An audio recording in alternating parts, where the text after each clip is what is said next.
Good afternoon, one and all. Let me check my sound's going in. It is, thank goodness for that. What date is it? I don't even know. 23rd of May, 5 o'clock. We've just finished doing an Excel session, which was a bit of a stormer for Paper 2 as well, and now we're here for AQA. Brilliant to see you. Thank you, especially if you're here live, because we know you're in the middle of your exams right now, Year 11s. We have a Year 11 daughter. She's done her English literature this afternoon, something to do with, English, a religious studies exam this afternoon. She's got English literature tomorrow. So we know it's not that easy to do these things in between those exams, so there'll be lots of people doing this catch up. But you live, folks, fair play to you. And with that in mind, I want to mention our brilliant colleagues and students at King Egbert School, who not only are doing the session in school together with, I'm assuming it's with Mr. Hay. Mr. Hay, I'm never sure how to pronounce your surname, Paul. I think it might be Mr. Hay, but I might be wrong. Just a shout out to you guys, we saw the photo on Twitter, and I was going to ask you, Marta, just to introduce you what your favourite pizza is. What would you go for? I like a bacon and mushroom, or ham and mushroom. You quite like a calzone, don't you? Quite like a calzone. I'm a big fan of a goat's cheese on a pizza. Goat's cheese, caramelised onions and spicy sausage. Oh. Anyway, so that's just for you guys out there, King Egg. But we often have a pizza night on a Saturday night. Homemade pizzas, don't we, Marta? Quite frequently. Yeah. Marta and I, we spend quite a lot of time. I make pizza as well. Yeah, we do it together. Yeah, absolutely. Okay, so back to the session. Nice to see you guys. Back to the session, folks. Ideally tonight or this afternoon, whenever you take this, you'll have your notes pages, which are just down in the description. You'll have the mock exam or practice exam available to you. You'll have the mark scheme and the model answers for that, and the infographic. If you've got that network of data, that network of information, it's going to serve you really, really well for this paper 2 going in after half term. So do take the session in combination with those if you're able to do so. Finally, before we get started, we're really grateful if you can both offer us a like and maybe even a sub to the channel. It just gives our channel a bit of a and allows us just to do a bit more stuff on YouTube. We keep everything free on there, obviously. So just give us that little bit of backing by doing that. Helps us a lot. And then the other thing was, if you want to chat with us, give us a shout out, do it on Twitter, that's fantastic. Or on the hub page, which you may well be where you might be watching this, we've got a live chat in there. Marta's tending the live chat. We talked about her pizza preferences a moment ago, and she's ready to receive your messages and bring them to me. We had lots of nice questions in the last session. It's lovely when we get that. So we'd be super grateful if you're able to do that. Now, Marta, unless you tell me otherwise, I'm going to get the headphones on. Yes, I've got my digital pen. I've lost the end off my digital pen, but otherwise we're all good to go. Anything that I need to be aware of before we do so? No, I don't think so. Okay, so I'm going to do that slightly. This is always the testing thing for me as I transfer from one feed to the other. So we'll go down to the canvas and we'll give this a go. So hopefully this will go nice and clean. Here we go. So enough chat. Here we go, folks. Reminders first of all, I suppose. Obviously, we're here for paper 2. Your paper 1's out the way. I really hope it went well. Fair play to you. Now, a couple of things. We really recommend that in association with the session, you definitely have your notes pages. Okay, they are available just below in the description of the YouTube video if you're watching this on demand or live for that matter. And they're also on the hub page. Okay, so get them from there, download them and use them. It will help you. Secondly, we really, really, really think you should have the infographic available to you. Again, it's on the hub page. The National Mock Exam, let me call it NME, the National Mock Exam containing really relevant questions for you to prepare, look through, consider. The mark schemes containing all the key language that answers this, and then the actual model answers themselves. If you prepare with that material, folks, we are really confident that it's going to give you a boost in your performance. So please, please, please seriously consider engaging with all of those resources. Secondly, folks, as for the Paper 1 session, we are going to be referring commonly to 1, 2, 3, 4, 5 and 6 actual examples in a range of our topic here. A classic example is when we get to the classification of skill in a second. We're going to look at these guys extensively. But the point of this, these individuals are effectively your ammunition to take a topic and say, okay, how does it apply to that one? How does it apply to that one? How does it apply to that one? And I've written about this quite extensively.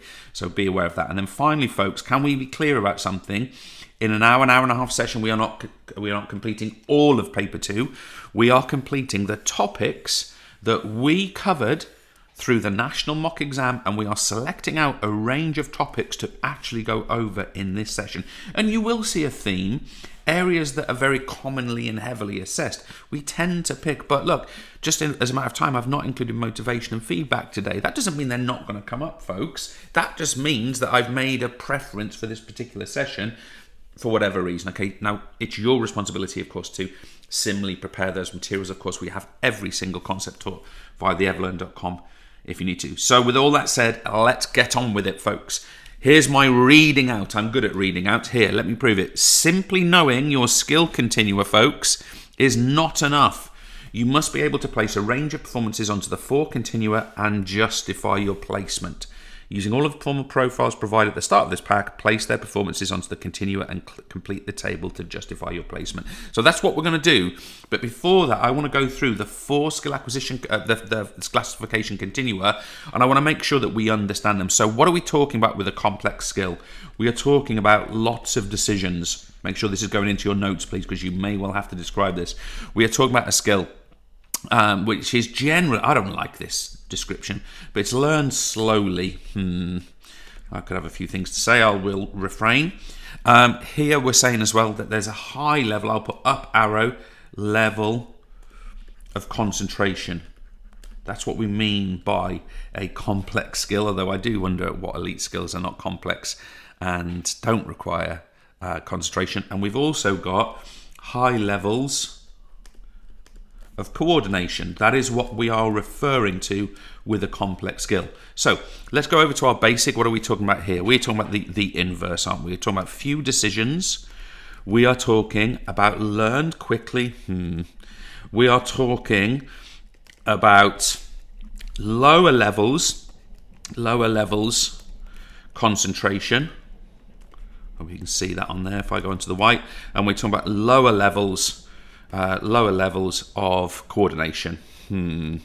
This is what AQA would like you to consider to be a more basic and a more complex skill. So let's just take our opportunity here. Let's actually do a little bit of placement. If we go up here and we say, okay, let's think about Julie. She's a netball goal. She does goalkeeping and goal defending. Let's just look at the basic principles of this. Does she have lots of decisions or few? Well, of course, it's very much a changing environment because she's got to sort of perceive, okay, the goal shooter's here, the goal attack's there, the ball's there. So this is definitely a complex skill for Julie. So I'm going to put a J there for Julie. Let's go for something else. Let's go for, let's go for Kate, who's doing a triathlon. She's a youth triathlete. Is she doing lots of decisions? Could it be learned quickly? Is it low levels of concentration? Is it low levels of coordination? Well, in comparison to certain gameplay, that is true. So we might put Kate further down this way. Now, does that mean that being a triathlete is super easy? No, it means that in the nature of the skill, it tends to be what we describe as more basic. Now, let's go on to our open or complex skills. Much simpler this time. A closed skill is not affected by the environment. Okay? So that means it is the same over and over again. So not affected by the environment. Secondly, we can say it's done, I just literally said this, done the same way every time. Done the same way. Each and every time we do it the same way. However, our open skills, of course, are in a changing environment, or we could call it an unstable environment. Changing environment. Think your games. Think about someone hitting a tennis ball to you. If you're Tom, for example, that's the wrong colour. We get this kind of changing environment, right? It's different each and every time. And we perform in a way to suit the situation. So we perform our shot, we perform our technique because it suits the situation that is being asked to be done in. So let's take Tom. So we said Tom there. We would argue that Tom is a more open. So let's put Tom here because, of course, the environment is changing. But what if we were to say Tom's serve specifically? Well, we could say Tom's serve, which is the same each and every time. I know, of course, he hits it differently potentially, but that is a more closed skill because he's not responding to a changing environment. The court is the same size, the net the same height. Yes, your opponent might position themselves in one particular way or other, but broadly, it is a more closed skill. So we can even have different skills within the same activity, which come out differently. Now, our self-paced and our externally paced, we're going to include here. So in terms of our externally paced first, they are started by an external factor. Okay, so, excuse me, I'm going to talk about Josh in a minute, and of course his sprint start, he is responding to a gun, isn't he? Or, a starter pistol. Now that is an external factor, so it is externally paced. But here, the speed, the rate of the performance this is controlled by an external factor. Now, let's just think about Josh. So we've got Josh, and we're going to do Josh and he's a sprinter, by the way, and we're going to think about the sprint start of his performance. Well, it's definitely an external factor, and it's definitely controlled, the speed of it is definitely controlled by the external factor. So that is an externally paced. But what if we sort of said mid-race? Okay, who is controlling his pace and rate? Well, that is more of a self-paced skill, and we might put it into here. And that is because self-paced skills, which of course we'll include now, we're talking about here, started when performer decides.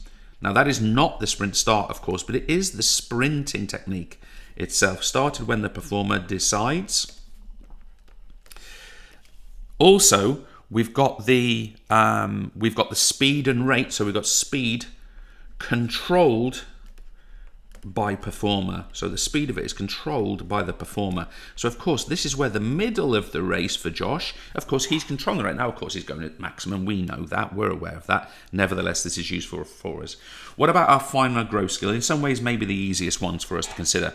Well, first of all, a fine skill. With a fine skill we are talking about small movements of the body, more intricate things, okay? I don't know what I've written there. Small movements of the body.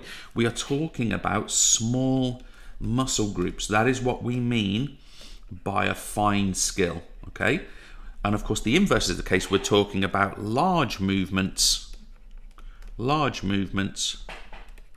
and we are talking about large muscle groups. Now, one of the things I like to add here is actually what the nature of these activities might be. So something that's gross would tend to be based around strength. It would tend to be based around endurance, okay? But our fine skills tend to be based around precision. They tend to be based around coordination, accuracy. Okay, that's what we're referring to. So let's take Carlos. Let's use Carlos. He's our wheelchair basketball player. So here's Carlos. Let's take Carlos when, for example, he is doing that sort of final kind of release of the ball for a shot and it's leaving his fingers. Well, that's a relatively fine skill. Now, we might not put it all the way at the end because he's still using his arm muscles quite large, but he's actually got to be quite accurate. So it's going to be somewhere in the region of here. But let's think about when he's wheeling and he's really sort of having to go at full pace and strength in order to make a collision and prevent an attack. That is more down towards the gross end, right? So we can become quite intricate with how we judge these things. Now, I've talked about the justify skill already. Let's look at Josh. Let's just look at how these sentences are structured. Justify the placement of Josh's sprint start, and notice the middle of the race here, on the basic complex. It's basic, notice this phrasing, because there is only one decision to make and the response of the gun is always to begin sprinting. So he's got one decision. It's obviously very few decisions in that sense. And of course, what he's not having to do here is like interpret the environment and sort of use high levels of concentration. Yes, he would be concentrating narrowly. I'm actually leaning on some A-level knowledge there. He's doing a narrow concentration on the gun, but of course, that's few decisions. Justify the placement open, closed. It's open because Josh has to respond to changing environment, in this case, the gun sounding. Externally or self-paced. It's externally paced because the gun is an external stimulus and Josh can only run once it goes off. I mean, he technically can run before, of course. He's not tied down, but he would full start. Justify placement on gross fine. It's a gross skill of sprint start because Josh needs to propel himself forward with power using large muscle groups. The point I want to make, folks, is we have to do our placement. We said, for example, a gross for Josh in his sprint start, and then we take something like large muscles, large movement. We use power in our script: strength, endurance, power, force, and we can then justify in that way. Okay, let's do an equivalent one for middle of the race. Is it basic or complex? It's basic because there's our obviously skill term. There are no decisions to make other than sprint as fast as possible. I'll just put sprint. So that's a basic skill because, there's no further decisions to make. What about the placement on open and closed? Well, it's closed because the environment does not change. Now, someone's going to say, well, what if it's raining? What if it's windy, etc., etc.? So I want to be clear about this. In order for weather to change, the nature of Josh's performance in the middle of the race, that weather would have to change drastically enough in a specific moment during the race that he has to adjust his technique or tactic. Now, that is not happening here. So if it's wet at the start of the race and wet at the end of the race, that is a closed environment. If it's windy at the start of the race, windy at the end of the race, that is a closed environment. Okay, so just I wanted to get that point across. Annoyingly, sometimes on some exam boards, the weather gets accepted, which is absolutely ridiculous. But anyway, justify the placement on self and externally placed. Well, of course, this is self because he controls the speed of his movement. I'll say sprint. And finally, folks, justify placement on gross and fine. We're going to say here it's gross. Let me go for a different color. It's gross, and it's gross because he is using large muscle groups to achieve large movements. And you could be specific here, you know. You could say quadricep muscle to cause extension of the knee, for example. You know, we're trying to get... Now, again, I just want to reiterate my point because, albeit in my shoddy handwriting, because, folks, if we go back to reality here and we say, look, this classification of skill thing has been assessed with 37 marks, and the majority skill is the justify skill. There is nothing more impacting you can do than to follow through this table. We'll do one other example. What should we choose? Let's go for, what's quite a hard one. Let's go lobbing the opponent for Tom. So anyone that's unsure about the lobbing, this is where you're typically in a defensive position. You're sort of on the run, you're out of position, and you hit the ball high to, first of all, give you time to recover back into position. But secondly, it can also be to sort of like to drop the ball at the back of the court to make your opponent move backwards. That's what we're talking about with Tom. Okay, so is it basic or complex? It's complex because, I'll just put book, he has to judge or decide, we could say, position of opponent, himself, and ball. Okay, so he's got lots of decisions to make there. Okay, is it open or closed? We could almost write the same thing. It's open because the position of the ball each time creates an unstable environment, creates an unstable, unpredictable, different environment. So I'm using my key language from my descriptors earlier to justify. Is it externally or self-paced? Well, this is actually probably the hardest one. It's externally because Tom does it based on the external factor of the opponent's position.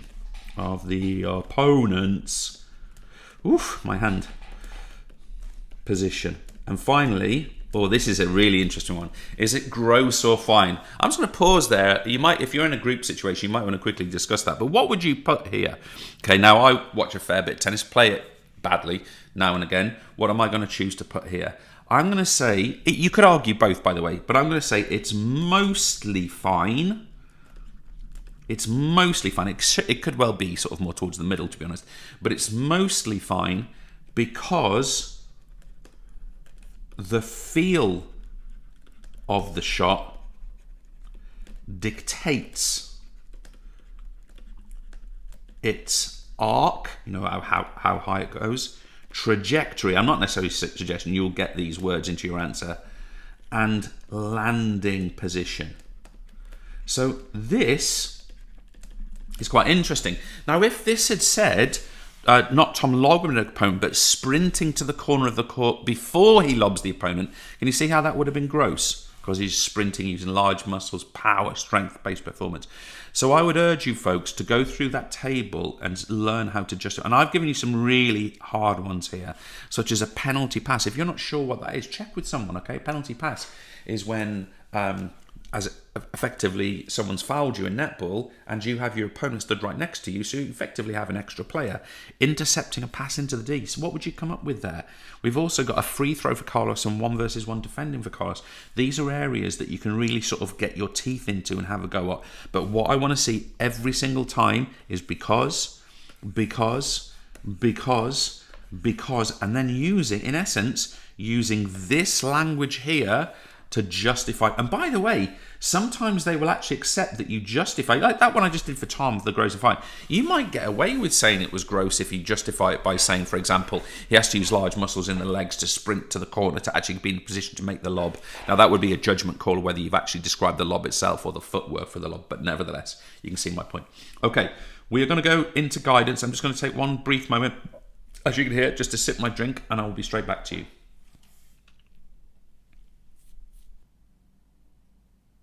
That's better. I've actually been brought a cup of tea. Lovely. So we're going to scoot over a couple of topics. We're going to scoot past information processing, scoot past goal setting. If you want to revise those topics, folks, do go back to my 2022 revision where all of that is actually contained, that specifically. So, if you need to do that, it genuinely is there. So anyway, what we're going to do is we're going to look at guidance. Even though guidance has always been assessed as an AO2 topic, the AQA specification states that students must be able to evaluate guidance. So we're looking and preempting a possible evaluating guidance type question. So how are we going to study it therefore? Well, let's first of all get the basic concept of guidance. Guidance is the provision of information, okay, to a performer. So of course we can provide that information in different ways. And if you think about these different ways as information, it will actually help you here. So let's go to the most obvious one. We can provide visual guidance, visual information, literally photons hitting the eye. Anyway, but what we are doing is it's typically a PE teacher, a coach, a high-level performer, a role model who is providing a demonstration which causes keyword indication, mental picture for the performer or performers. Now, a couple of things. It doesn't have to be the coach. It doesn't have to be a live demonstration. It could be a video. It could be of oneself. Okay, it could be video feedback of someone we've done it, but it could be wall charts, posters, things. Give a good example.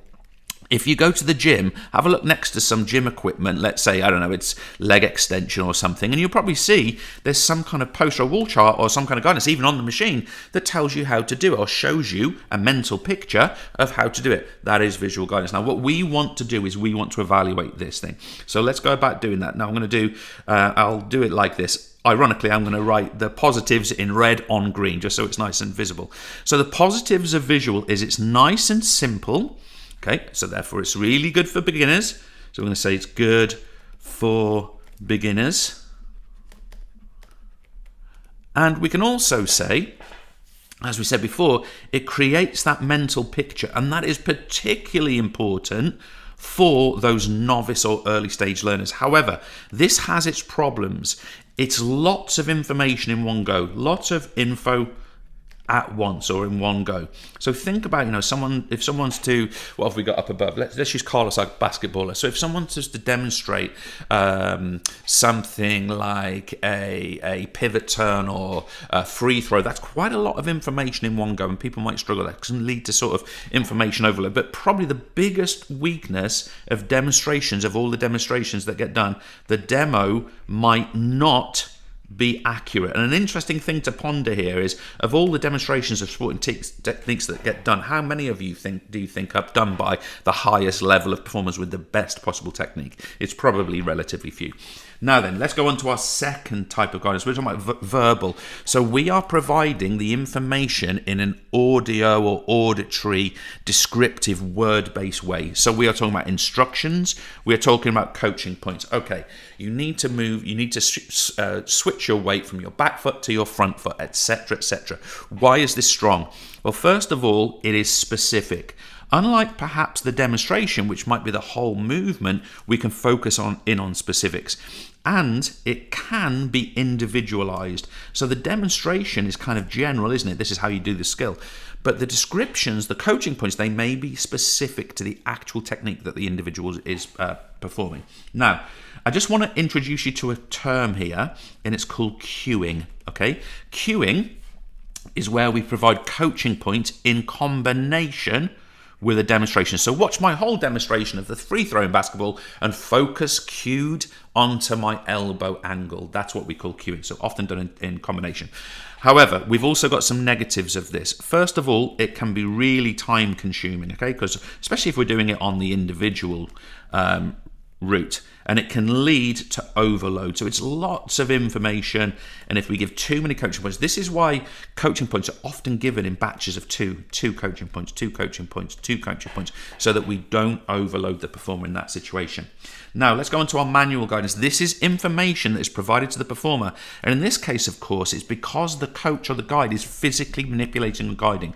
We adjust the performer's position into the correct technique, and this is done by supports, spotting, and handholds. I often think about trampolining with this particular topic, and I think about the use of things like handholds in initial somersaults. I've been coached, I actually coached trampolining a little bit, and I know the specific handholds, they're quite deliberate, and that's one way that this can be done. So what's positive? It's really good for our beginners, and if you think about the confidence that a beginner gets, then that's actually quite useful, and it helps to develop what we might call a kinesthetic sense. You can simply write, if you like, the feel of the correct skill. You get to feel what that's like, and that's the information that you're being provided through this type of guidance. However, there are weaknesses to this. It's no good for whole groups, so we can't use manual guidance for a whole group of swimmers, for example. It would take too long, and it would be, effectively a waste of time. Lots of people watching, and it also involves permission. So whilst when a coach, appropriately with appropriate records and appropriate history and with permission, but it's just an extra layer of consideration, isn't it? Mechanical guidance, this is one that students tend to do quite well on. It's the use of objects, aids, equipment. Examples: harness in trampolining, crash mat for a landing in gymnastics, cones when we're doing a passing drill in rugby, ropes because we are, can't think of a good example, parachute to develop sprinting technique, bowling and serving machines in cricket, table tennis, etc. Why are these things positive? Well, first of all, they up arrow, increase safety. Brilliant, we love that. They up arrow, increase confidence, and they allow us to access more dangerous, risky skills with a degree of safety. However, there are a couple of negatives, and what are they? The performer becomes reliant. So when it's taken away, can this actually be done well, or can they do it without it? And of course, the other one is that it's relatively expensive. A bowling machine will set you back a couple of grand at least, for example, I'm talking about cricket there. Okay, so there's our evaluation. Can I stress, we are evaluating, we are giving the strengths, the weaknesses. Look for that term in your exam, folks. It's going to make a difference for you. Now, where are we next? Okay, I'm going to pause there just ever so briefly and sip my tea. And we're back. Lovely little sip of the drink there. Now then, let's get stuck into here. Arousal and controlling arousal. First of all, I want to define what arousal is for you. Okay, and I'm actually going to give you three definitions. The first one is that it's a physical and mental state. Now, that's actually going to become interesting if you study this further on, but it's a physical and mental state of alertness. So it's kind of how switched on we are, right? It's that kind of like buzz, we're concentrated, we're focused. Beyond that, it's what we call our level of readiness. I like the word readiness, it's one of my favourites. It's our level of readiness to go about doing something, our objective. And it ranges from deep sleep, where obviously we're not heavily aroused, from deep sleep to intense excitement. So that's what we understand by arousal. Now, with that in mind, we're going to have a look at a theory of arousal. And it's called the inverted U theory. I'm sure you've come across it already before. It's actually written by it's actually been developed over time by some researchers called Yerkes and Dodson. At A-level, we look at it in a bit more detail. So I just maybe encourage you to consider that we could at other times go further with this. So the first thing I want to do is look at the general shape. If you see literally this inverted or upside down U shape, of course, you know, even if it's not worded in the question, you know that's what they're getting at. Now, the first point I want to get to is actually point 2, interestingly. And we are saying that on our x-axis, arousal is increasing. So notice I'm getting more and more ready, more and more alert, physically and mentally. That alertness is going up. But notice that on the y-axis, on the vertical, we're looking at performance quality. And of course, we want to be at our peak performance level. That's our best performance. And what that suggests is that here, whatever level of arousal that is our peak performance. And the reason we're going to sort of stress this is what we know as optimal arousal. So whatever degree of arousal that point there is, this is for this performer the optimal arousal point. And it's really important that we stress that, because that leads to peak performance. How do we know that? Quite simply, that is the peak of this performer's performance level. Now, obviously, not the entirety of the graph shows peak performance. So let's address that. So here on the left-hand side, what we're looking at here, of course, is nice and simple. This is what we call under-arousal. Now, on other courses, we can go as far as to simply call this a state of boredom. But the key point I want to get across to you is the following thing.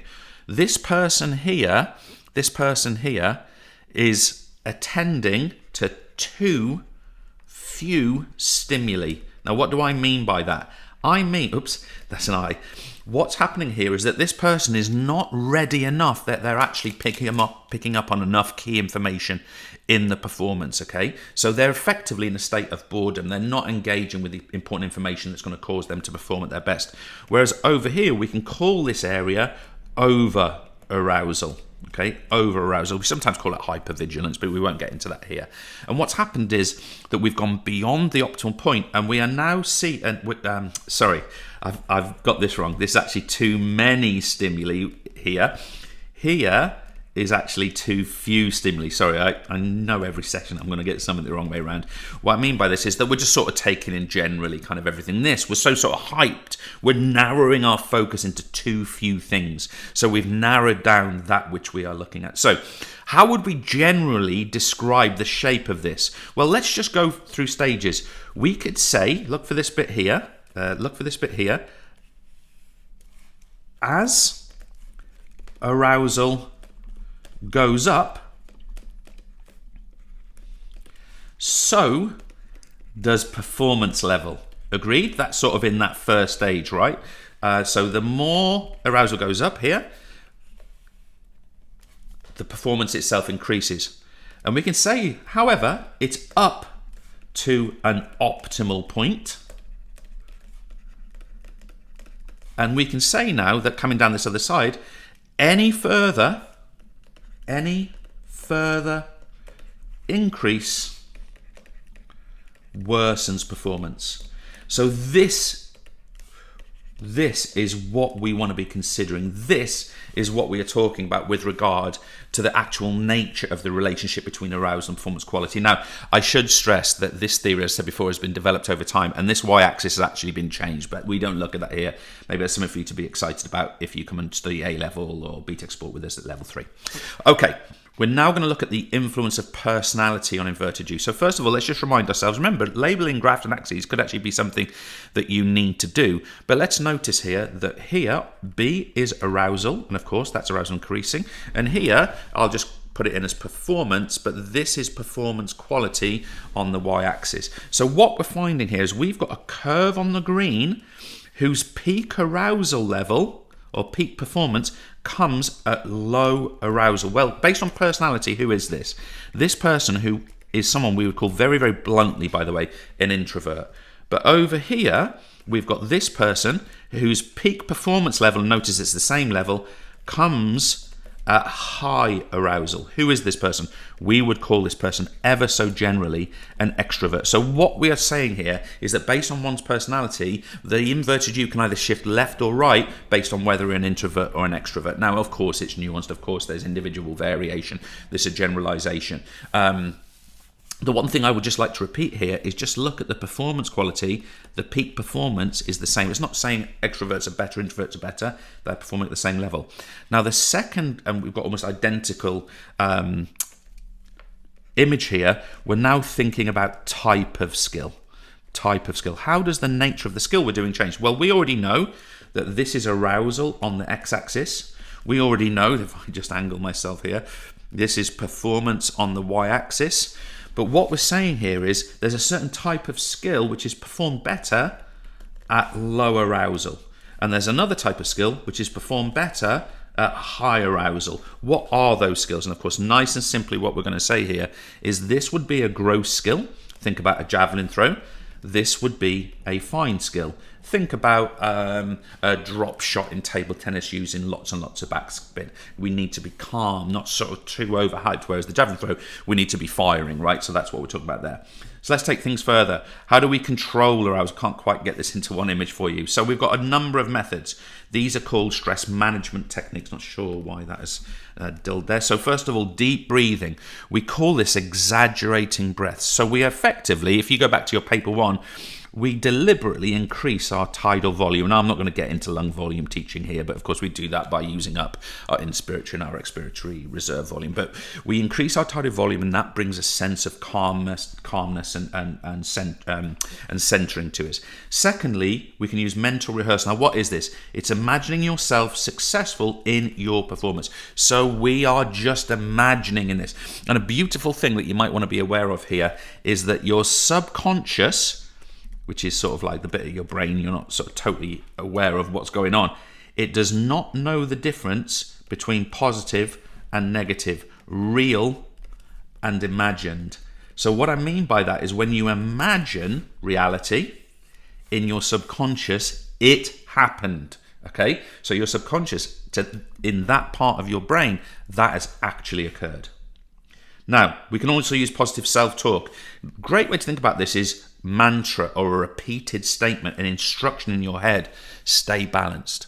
Strike the ball cleanly. You can do this. I believe. Keep going. Self-talk, self-talk, self-talk. Now, the other side of this is negative thought stopping. So, of course, what we don't want to do is continually think negative things. Now, whilst this is sort of the inverse, these sort of two things are related, one of the great things about filling your head with positive statements and mantras is negative thoughts don't come in. Interesting, right? Of course, we can actively stop negative thoughts as well. That's a whole other lesson.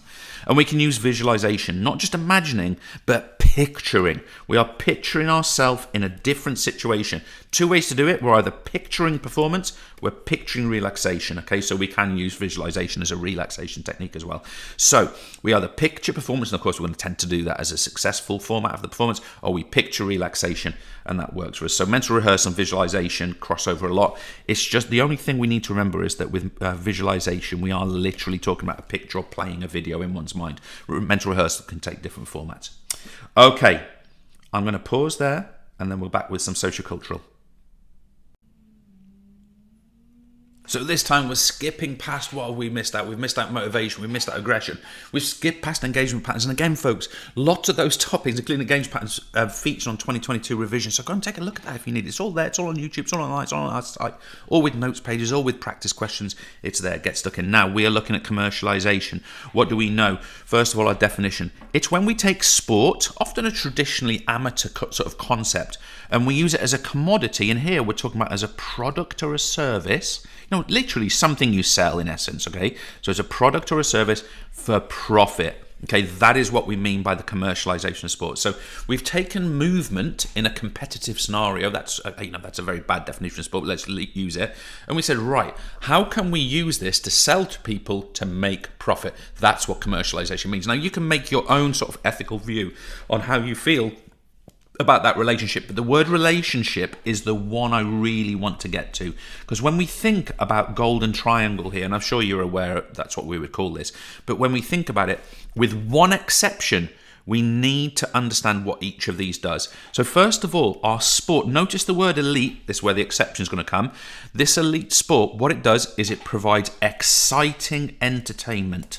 Okay, so it provides what you might call a spectacle.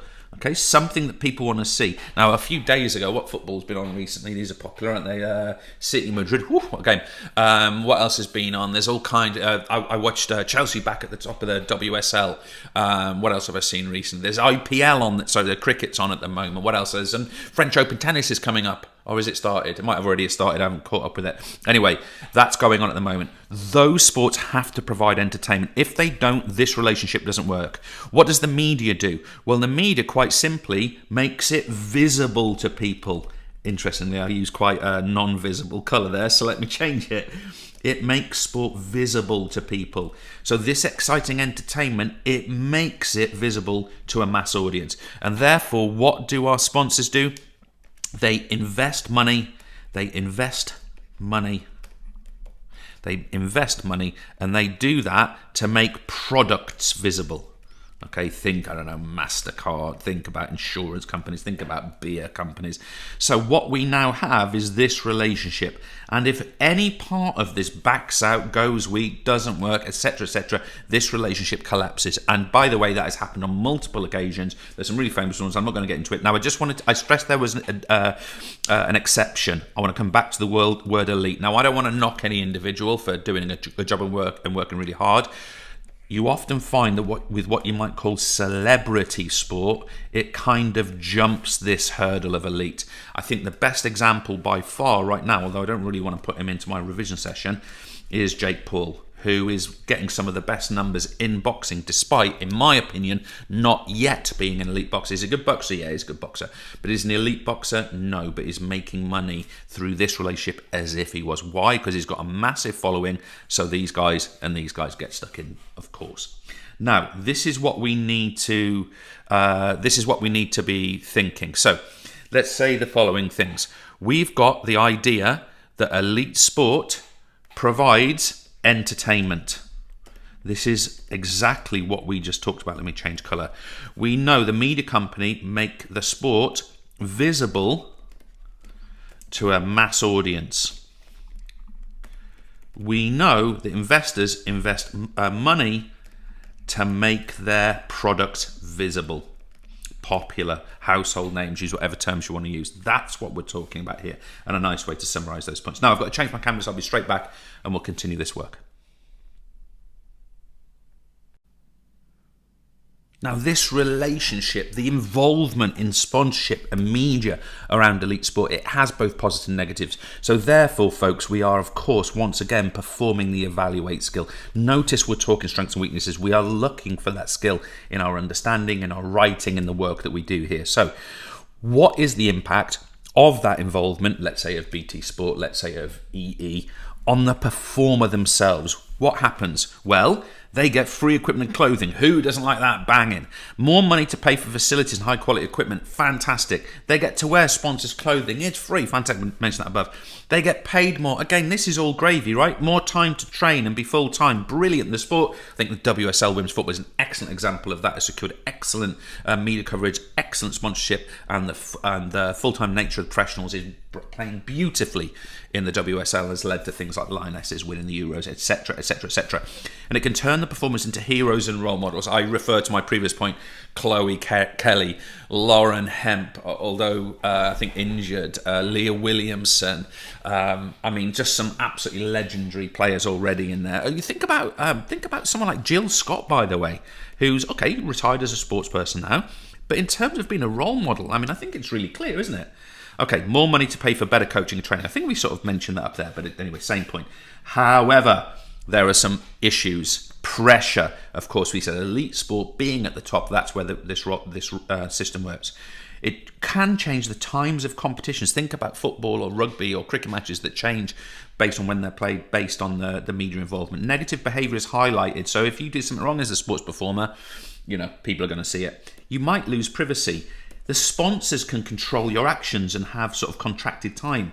Expectations go through the roof. The time out of schedule to perform media or sponsor-related roles goes up, of course. You've got to do that. And you're answerable to the media immediately after competing. So this is often a problem. Some people are upset after competing and they'll go and say stuff that perhaps is not balanced. Criticising officials, getting upset, that kind of stuff. What about on the sport itself, the activity itself? When is it good and when is it bad? Well, the sport gets more investments. Of course, it can push that into, let's say, grassroots levels.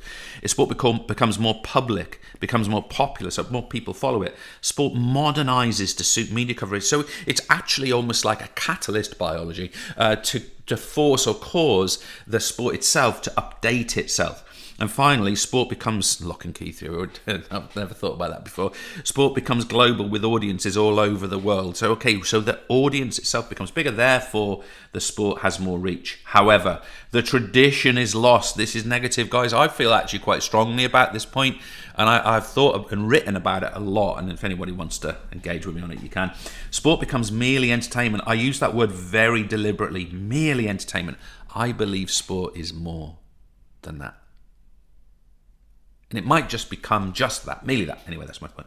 Negative stories are published, such as drugs in athletics, cycling, and of course they become very wide known. Something like cycling becomes a non-trusted sport, for example. It needs to change its rules to suit TV formats, so that loss of tradition. Again, sport can be linked to unhealthy products such as alcohol and gambling. So who are these sponsors and what message are they giving? McDonald's is a partner to the Olympics, for goodness sake. Impact of the media and the sponsorships on the officials, the referees, the umpires, the line judges. So they get better training and standards because there's more money around. Referees can become professional full-time. That's great. It actually becomes a career for people. Fair play. Increased availability of technology, and that goes up. It's often technology via the media that helps officials. Here, we've got negative decisions are highlighted, okay? So we often see sort of referees getting outed because of poor decisions, okay? That's something that needs to be done. More pressure on referees to get it right because everything is being scrutinised. Wrong decisions can have serious financial implications. So, if someone gets it wrong and they're shown to have got it wrong, that's got big problems. Sometimes they even get it wrong with the technology, right? Sometimes, whether it's Hawkeye or VAR or whatever, sometimes they still, or what's the cricket one they call, is it? I can't remember what it's called. But they still sometimes get it wrong, which is remarkable, really. Loss of control as decisions are increasingly switched to technology-based. So the actual referee becomes less of the actual environment. And what about spectators? What does this do to them? They get more of their team and sport. They get better coverage and better quality. They get storylines constantly available. They can live a lifestyle of, say, football. And their increased funding leads to better playing quality and better entertainment. So the actual quality of what they're seeing goes up. And of course, the stadium themselves get better. I went to Brentford Football Club Stadium recently. I was so impressed. The quality stayed very simple in many ways, but really beautifully done. Anyway, event time has changed to suit a world audience. So that's kind of tradition again. You could argue it gets lost as a result of that. Furthermore, TV coverage is expensive. Subscription, think about your Sky Sports, your BT Sports. I think BT Sports, has it become TNT Sports or something? But that costs money. Ticket prices go up because of popularity. Merchandise, that's mental how much things like football kits cost and that kind of stuff. So that wasn't very educationally relevant language I just used there. Yeah, I might have to rephrase that. And limited food and drink choices at games. Look, a real nuanced point here. But you go to, I don't know, you go to the Oval Cricket and it's sponsored by Pepsi and you can't get a Coke or vice versa. I don't know who sponsors that, but you know what I mean? It's like you're forced into particular actions. And what is the impact on the sponsor? Well, their brand gets out there. They get increased profit. That's why they're doing it. They get linked with healthy activity in sport. And they're linked to winning, assuming they're on the right side, of course. However, there is no guarantee of financial gain. No guarantee. What if this doesn't work out? The people might just not buy. The team may not win or may lose too often. So it depends what you're sponsoring. Often companies now won't sponsor a team or an individual. They'll sponsor an event. There's always going to be a winner and loser.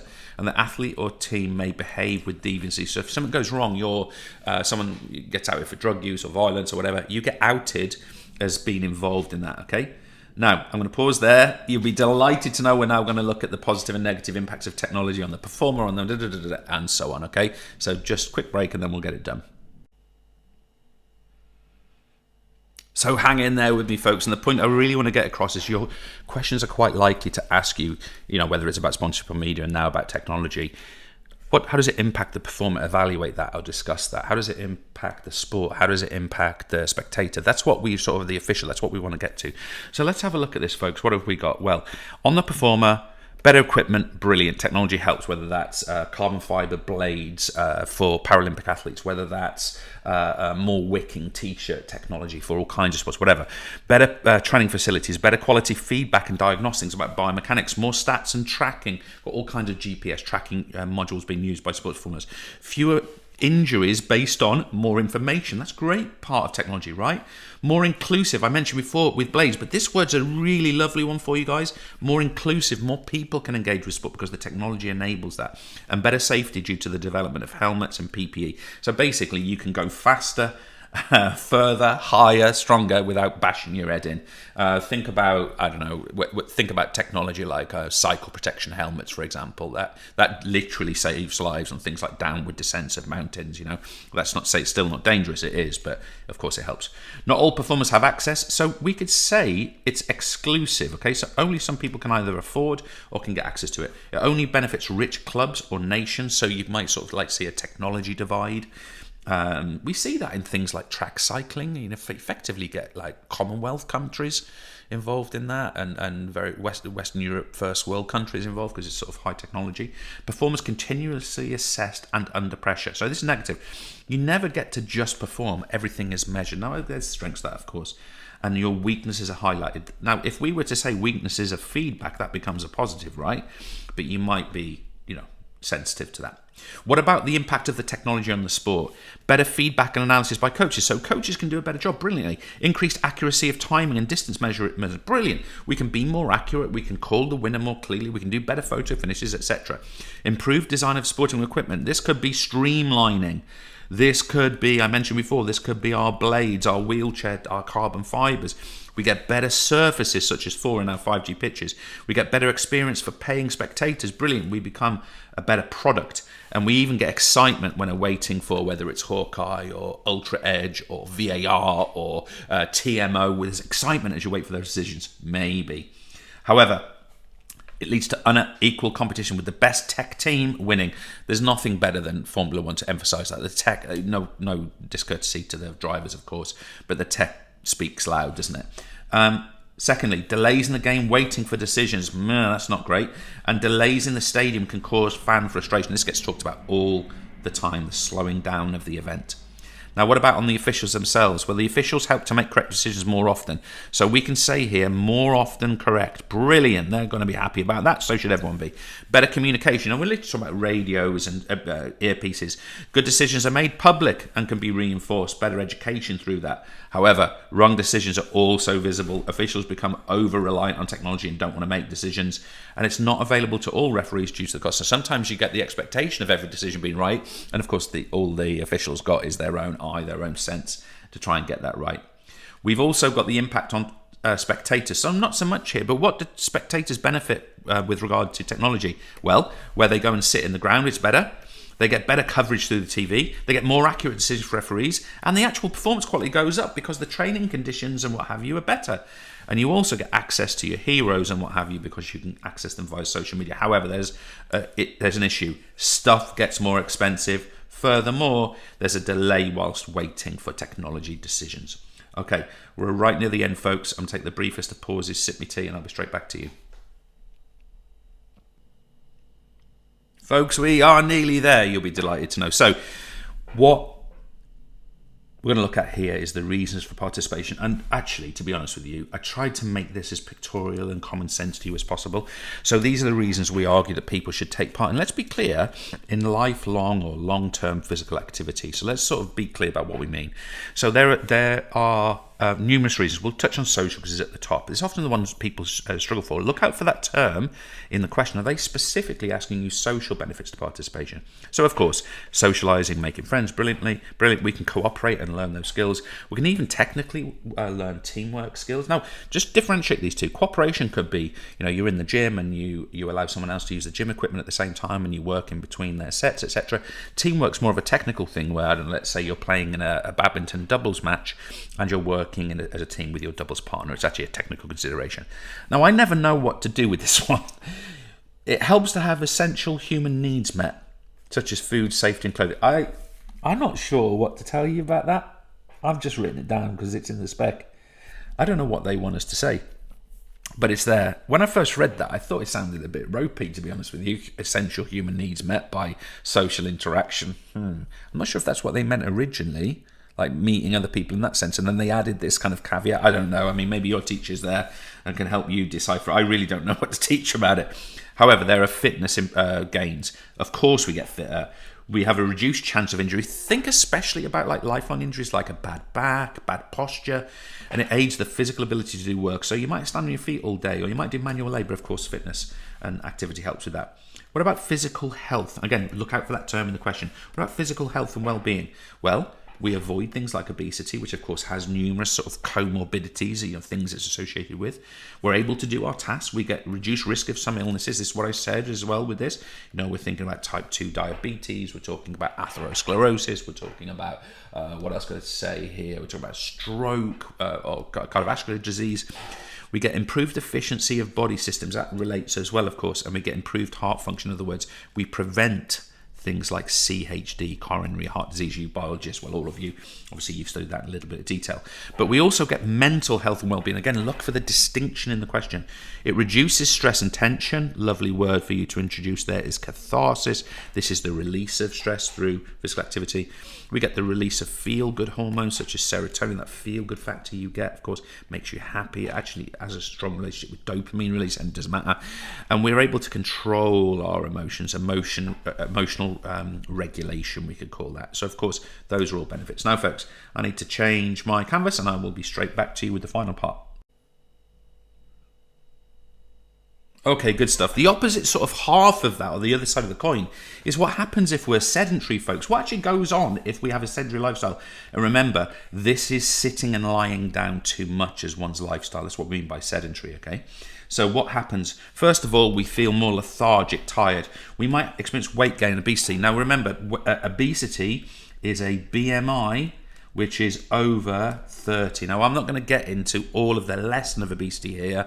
Over 20% of body weight height ratio, person with a large fat content caused by an imbalance of calories. And I'm not going to talk here about physical, mental and social health and how it can impact. But of course, that's another lesson and you should be aware of it. Heart disease. Think about things like stroke. Think about things like CHD, coronary heart disease. Think about things like I don't want to get too heavily into this, but we might be experiencing things like atherosclerosis or narrowed arteries. Hypertension, this is chronic or long-term high blood pressure, not just temporarily, but long-term. Type 2 diabetes. Okay, you guys know the role of the pancreas, of course, in digestion, and its importance in releasing pancreatic fluid into the small intestine. You've done this in biology. But with type 2 diabetes, that pancreas becomes less and less and less efficient, and it affects our digestive system, and it affects our ability to regulate sugar in our system. Therefore, it can make us ill, damage our circulation, and actually kill us. So that's something that we want to avoid, of course. Notice I put type 2 diabetes. Type 1 diabetes is a genetic condition. I believe it's a genetic condition. Poor sleep. Of course, we sleep less. That, of course, links with our lethargy and tiredness. And, of course, we experience sort of mental... Let me be clear. We have a higher likelihood of experiencing mental health challenges because of that. Now, to finish off with today, folks, I'm actually going to cover a really controversial topic with you, and I've just provided some guidance here because I actually don't like teaching this very much, and the reason I don't like teaching it is it's misrepresented in our subject. So I just wanted to talk about Sheldon. I'm not going to go over it, but basically the theory comes from the idea that based on your body shape, it will predict your personality. Can we be categorically clear? That is garbage, okay? So what is a somatotype? This is what I want you to be aware of. It's a fixed body structure. It's the ratio between your hip and your shoulder. And everyone has all three. So no one is an ectomorph, no one is an endomorph, no one is a mesomorph. We have elements of all three of those in us, okay? So that's important. What is it not? How muscly someone is, how tall someone is, how fat someone is. That is a lifestyle factor, okay? To a degree, at least. So with that all in mind, of course, we have three somatotypes, and I want to give you some details that AQA would like me to give you for each of those. And can I re-stress this? This is what AQA would like me to teach you about this, and I'm going to leave it at that. So let's start with an endomorph. People with high endomorphic traits, they have narrow shoulders, or narrower shoulders, you could say, okay? So we've got narrower shoulders. They tend to have wider hips, or if you've got high endomorphy, you tend to have wider hips. We could describe this as a pear shape. The actual shape I've got here could be described as endomorphic. This whole outline could be defined as endomorphic, actually. So what do we find here? We find that we have a low center of gravity in this person. So this person will suit, with high endomorphy, will suit an activity where low center of gravity is helpful. Something like the front row rugby union player would be a really good example of that, okay? So a low center of gravity. And we find that this works really well, people with high endomorphy, with field events, think hammer throwing, shot putting. And it also, I think a really good one, I just said before, is a rugby front row. Why? Because they need to be stable, they need to apply lots of force. Now, if we go to our ectomorphic over here, we have a different structure. With ectomorphic now, we are saying that they have narrower shoulders, good. we're saying that, relatively speaking, they're going to have narrower hips. So this is sort of talking now about someone with more of like a straight line, isn't it? Like straight up and down.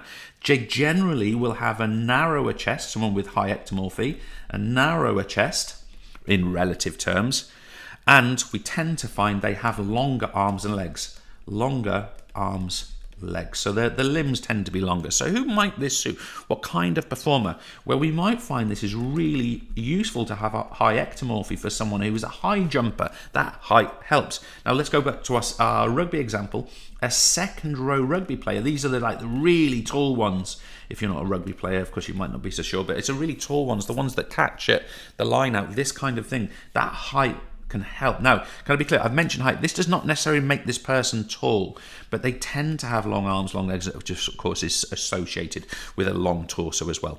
And to finish off with, folks, let's look at mesomorphy. Okay, what we find here is that we get broad shoulders, we get narrow hips, and what we find here is that this type of person, or with high mesomorphy, a person would be well suited to things like swimming, especially sprint swimming. Actually, swimmer. Let me write that better. We could be talking about a games player. I often think about gymnasts for this as well. I think that's a good example. I'm going to put that in, gymnasts. Now, can I repeat? Every one of us has elements of endomorphy, mesomorphy, and ectomorphy. It might be that you're quite sort of long-limbed and you've got high ectomorphy, but actually you're quite kind of broad-shouldered, something muscular that might lead more to mesomorphy. Okay, so you've got a combination of those things.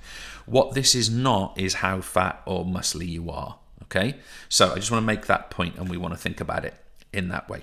Okay, I think that's everything I wanted to stress. Oh, just one other thing, by the way, folks. There's no rules to this. No rules that saying the rugby front row forward has to be mostly endomorphic. There's no rules say a swimmer has to be mesomorphic. There's loads of exceptions, right?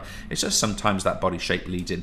What we can say categorically, Sheldon, is that there is a discredited theory that body shape relates to effectively types of personality and types of sports performers. Okay, that is not a valid reflection. Okay. And folks, there we go. It's hot. Not really. Boiling. Not really. Marta, yes. How did you find the session? Do we have any questions? We do have a few questions. Mm-hmm. Super. So, first question. Thank you for my tea, by the way. Oh, you're welcome. First question from Alex. Alex is saying, Alex understands what is classification of skills, but wants to know why is it important? Yeah, so it's an interesting... Who has said that, sorry? Alex. It's a good question. It's actually an interesting question. Slightly disappointing about that one is that we don't learn really the reason for that on this particular course. So probably the primary reason why we would classify skill, obviously to understand it better and to sort of know its structure, but what do you do with that? Well, you then practice it in the right way, right? So for example, an open skill, we're going to tend to perform and practice in a changeable, non-habitual environment, something where the skill has to be adapted into different circumstances. So that's where we would see the relevance of it. So that's really important. Now, obviously, what we don't do in our course is we don't go and look at different kinds of practice structures. But that's something you would learn in A-level, which I would seriously encourage you, if you enjoy GCSE PE, to have a look at, depending on, I don't know if it's available in your school and college and stuff, but it's something that you would learn more about, things like mass practice, distributed practice, varied practice, fixed practice. So for example, we very closely associate open skills, let's say defending in any sport, to what we would call variable practice or varied practice. So those are the things I would really encourage you to maybe be aware of. Okay. And what is the difference between guidance and feedback? That's a really good question. So guidance, personally the way I think about this, because guidance and feedback do overlap, but personally the way I think about that is that I tend to think about guidance as something where we're introducing an experience, a learning element, a piece of coaching to a student. So for example, in my mind, just saying this, I'm thinking visual guidance is the first time I demonstrate a backhand serve to my badminton group. That's visual guidance. Verbal guidance would be in the same situation. Me coaching from the start point that the top of the racket head has got to be below the waist. That would be verbal guidance. The manual guidance might be me just adjusting one of my performer's wrist in the position it's in the wrong position to start with, to get the thumb on the back of the grip. Badminton players, you know what I'm talking about. And then mechanical guidance, what would I use? I might use some kind of markers for the target. I might use, for example, on backhand serve and doubles, what you're doing a lot of the time is have the shuttle in the shortest flight path possible. So I might almost show that the trajectory somehow, or put another little line, put some kind of line of string just above the net, so they've got to go between those points. So that would be mechanical guidance. Whereas our feedback, where I think about that is we tend to use feedback once trials and performances are happening. So we're then given information about the adjustment of the skill. And as we've seen before, there's different types of those, different types of feedback. And feedback we've covered many times in revision before. It's on the 2022 revision if you want to have a really, really close look at that as well. So there's additional information there if you want to go and have a look at that. Cool. Amazing. Any other questions, Marta? No other questions. We've got a few call-outs. What was your favourite bit, Marta? My favourite bit? Yeah. Probably the one about classification of skill. Yeah? Yeah. Okay. Definitely. I love a bit of classification of skill. I can tell. Good stuff. You mentioned shout-outs. We must remember these fine people. Tell me all about it. Yes. So we have, apparently Tuesday night is pizza night. Because we've got... Well, Thursday nights are... Europa night. Europa nights. Tuesday nights are... Pizza night. Exactly. Yes. So we've got King's College Sport Department in Taunton. I was going to say that's Taunton, isn't it? Yeah. Yeah, so those guys. Yeah, they're great. Those guys. They've provided pizzas for all for the students who are doing revision, and as well as we said earlier at the start, King Egbert also providing pizza for the students who are attending revision. And another couple of call-outs: Queggs, Blackburn. They're all. We've been there, haven't we? Yes, we have. You've been to Queggs, Blackburn on a hill. We nearly got a parking ticket. Remember? Mm-hmm. Yeah. And Castle PE are also attending revision, and I also hope Durham Johnston PE department, well, not the PE department, but the students are also attending PE, because they got a reminder through Twitter yesterday reminding them of the paper 2 session today. So if you're here, hello to all Durham Johnston. I've got to mention Queggs in this situation in Blackburn, because I've got two PE teachers that I confuse every single time. So there's one PE teacher called Mark Butler at Queggs, who I'm assuming is probably behind those tweets, and there's another one called Mark Butler at Coldew and Carlisle. I hope I'm not breaking any GDPR here. Honestly, the number of times I've had the number of times I've had an email or a call. I've been chatting to one on the phone, and it's like I've only 5 or 6 minutes in, and I just realised it's not the other one. Mark Butler's, there you go. Went out for a beer with the one up in Carlisle not that long. Well, it was a while ago. It was before COVID. But there you go. Hello to both. Good. Any other points, Martin? Anything just recently coming? Let's just check. Anything coming Twitter? Let me check. King Egbert is saying no Haribo here. They've eaten too much pizza. Yes. There's a lot of pizza there. Yeah, I actually remember the first real pizza I ate, because obviously first real pizza. Well, because I grew up in the 80s. Did you eat fake pizza? Of course. Pizza, when I was a kid, it was you cooked it in the microwave. It was micro pizza. Right. It was ridiculous. Micro pizza and micro chips were a meal back in the day. But I remember going out with 2 of my friends, Jonathan Everall and Andy Hughes. We all played sport together, and we went into town in Wrexham, where I was doing my GCSEs. I lived in North Wales at that time, and we went out, and it must have been around about exam time, and I'll say that we went to a cafe and had a coffee. We went to an establishment that served drinks. Yeah. I'll say that. Yeah. And then afterwards we went to, I don't know what the pizza branch would have been called, I've no idea, but we ordered margherita pizza and sat in an alley, ate, and I've never eaten anything so nice in my life. It was pizza. Mind-blowing. It was, yeah. Wrexham-based alleyway pizza. It was phenomenal. That was my first ever real pizza, because you might think pizza standard, but back in the 80s, where in that case I grew up in North Wales, and before that I grew up in Cumbria, and pizza didn't get that far north at that point. Not real pizza. So those were the days. What about you, Marta? What about in Barcelona? Did pizza find its way to you? Yes, not when I was a child, but and it was it was a microwave pizza. It was the sort of pre-cooked that you would still put it in the oven though, not microwave. No, that's posh. Yeah. Where I come from was posh. Basically, if it didn't go in the microwave or the deep fat fryer, you didn't eat it in our house. No, it didn't exist. Yeah, it just, Right. wasn't a thing. So, folks, we'll stop blabbering on. We really appreciate you folks for taking the session live. Also, you guys are doing it on demand. We really appreciate you too. Do remember, if you are taking this on demand, that all those resources are there, including the mock exams, the model. I can't stress this enough, folks. Please read and learn those model answers that we've put out. We've really put our heart and souls into those. So, I would really, really recommend that as good practice going into your paper 2 exam. I know you've got a little buffer now before that. And all I can say really as well is good luck with English literature tomorrow.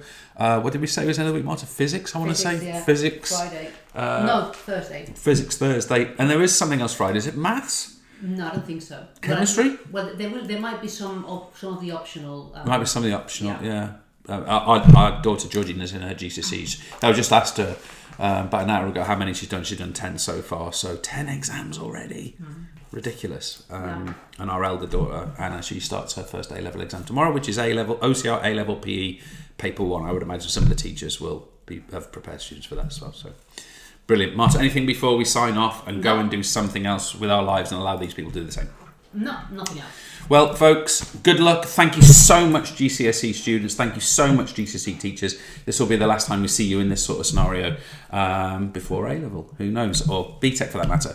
Or Chems Technical for that matter. We really appreciate you. Thank you so much for taking part in our activities, and for all you teachers, honestly, from our hearts, we really appreciate the support that you give us. Reading the blogs, downloading the resources, purchasing materials with us as well. That's for another conversation, but we really appreciate you guys. Don't think for a second that we don't value you, and if there's anything we can do to support you, please reach out. Have a good one, guys. Have a great evening. I don't know what sport's on tonight. Anything on the site? I don't think so. Anyway, bye.